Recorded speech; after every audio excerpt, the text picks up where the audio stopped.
আসসালামু আলাইকুম রহমতুল্লাহি ওবারাকাতু। আজ আমি তোমাদের সামনে এসেছি একটা খুব গভীর বার্তা নিয়ে। হয়তো তুমি এখন এমন একটা অবস্থায় আছো যেখানে সব কিছু যেন থমকে গেছে। বাইরে থেকে সব ঠিকঠাক লাগে, কিন্তু ভেতরে ভেতরে একটা অদ্ভুত ক্লান্তি, একটা ভারী অনুভূতি। দোয়া করো, সিজদায় কাঁদো, রাত জেগে আল্লাহর কাছে চাও, কিন্তু সাড়া যেন আসছে না। সমস্যা একই রকম, পরিস্থিতি বদলাচ্ছে না। মনে হচ্ছে সব দরজা বন্ধ, সব পথ আটকে গেছে। শোনো, এই মুহূর্তটা কাকতালীয় নয়।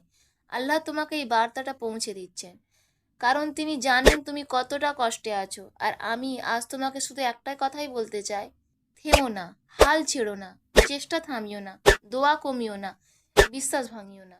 কারণ অনেক সময় আমরা ঠিক তখনই থামি যখন সাহায্য একদম দরজার কাছে এসে দাঁড়িয়েছে। তুমি হয়তো এখনো দেখতে পাচ্ছ না, অনুভব করতে পারছো না, কিন্তু আল্লাহর গায়েবী সাহায্য তোমার দোরগড়ায় অপেক্ষা করছে ইনশাআল্লাহ। জীবনে এমন সময় আসে যখন মনে হয় সব ভেঙে পড়েছে। যারা পাশে থাকার কথা বলেছিল তারা ব্যস্ত হয়ে গেছে, বন্ধুরা আর খোঁজ নেয় না, পরিবারও তোমার ভেতরে কষ্ট বুঝতে পারে না।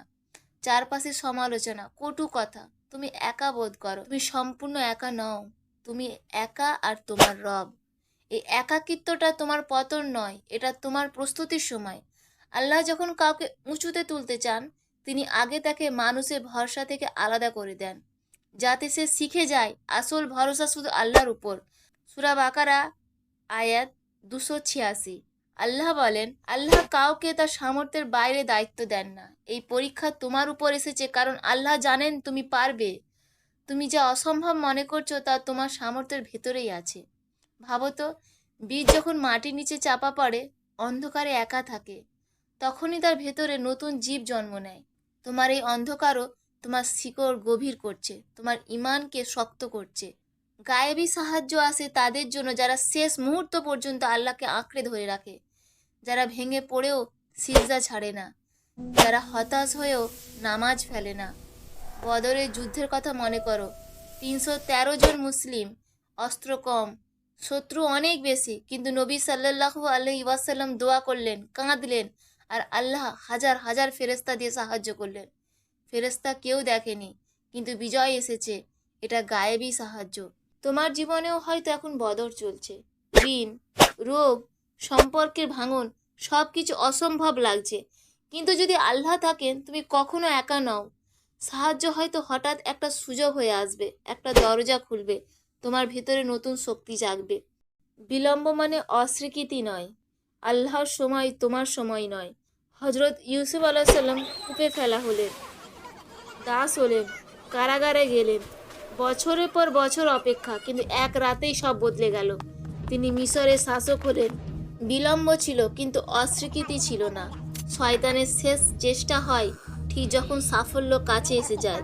সে ফিসফিস করে, এতদিনেও কিছু হলো না, তুমি পারবে না। কিন্তু সূরা আস-সারা আয়াত 5 থেকে 6, নিশ্চয়ই কষ্টের সাথে রয়েছে স্বস্তি, কষ্টের সাথেই স্বস্তি। অন্ধকার রাত যখন ঘন হয়, ফজর তত কাছে। দরজার ওপাশে হয়তো তোমার স্বপ্ন অপেক্ষা করছে। নীরবতা মানে প্রত্যাখ্যান নয়, মানে প্রস্তুতি চলছে। আল্লাহ তোমাকে ছোট কিছু নয়, বড় কিছু দিতে চান। তাই নক করা থামিও না। তুমি বেছে নাও, কারণ যাদের আল্লাহ ভালোবাসেন তাদের পরীক্ষা করেন। তোমার কষ্ট তোমাকে গড়ে তুলছে। একদিন তুমি পেছনে ফিরে বলবে, আলহামদুলিল্লাহ, এই কষ্ট না হলে আমি আজকের আমি হতাম না। এখন কি করবে? নামাজ শক্ত করো, দোয়া চালিয়ে যাও, গুনাহ থেকে দূরে থাকো, হতাশাকে জায়গা দিও না, ধৈর্য ধরো। কারণ আল্লাহর সাহায্য হঠাৎ আসে, এমনভাবে যা তুমি কল্পনাও করতে পারবে না। যদি এই কথাগুলো তোমার হৃদয় ছুঁয়ে যায়, তাহলে বুঝে নাও আল্লাহ তোমাকে বলছেন, আর একটু ধৈর্য ধরো, আমি আসছি, তোমার দোয়া বৃথা যাবে না। আমি নাদিয়া বেগম।